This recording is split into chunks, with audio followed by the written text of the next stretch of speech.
এক বনে একটি মা কবুতর তার দুটি ছোট ছানার সাথে বাসার ভেতর খাবার খাচ্ছিল। ঠিক সেই মুহূর্তে পেছন থেকে একটি বিষধর সাপ এসে অতর্কিতে মা কবুতরটিকে আক্রমণ করে এবং তাকে আষ্টে পিষ্টে জড়িয়ে ধরে।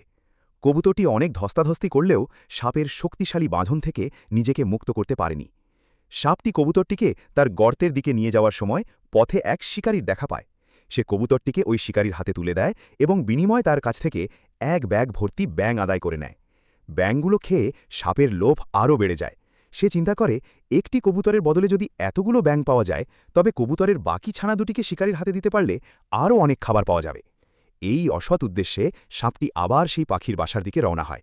কিন্তু সে যখনই অসহায় ছানা দুটির ওপর ঝাঁপিয়ে পড়তে যাবে তখনই আকাশ থেকে এক বিশাল ঈগল তাকে দেখে ফেলে। ঈগলটি দ্রুত গতিতে নেমে এসে তার ধারালো নখর দিয়ে সাপটিকে ধরে ফেলে। এরপর ঈগলটি সাপটিকে নিয়ে অনেক দূরে একটি গভীর কুঁয়োর ওপর নিয়ে যায় এবং তাকে সেই কুঁয়োর ভেতর ফেলে দেয়।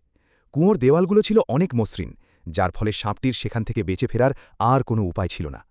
অবশেষে ঈগলটি ওই দুটি অনাথ ছানাকে উদ্ধার করে নিজের বাসায় নিয়ে আসে এবং নিজের সন্তানের মতো পরম মমতায় তাদের লালন পালন করতে শুরু করে। এভাবেই লোভী সাপের বিনাশ হয় এবং বনের ছোট পাখিগুলো বিপদমুক্ত হয়। এসে পাখিটা করে কেন জানেন? আপনারা লাইক দেন নাই বলে।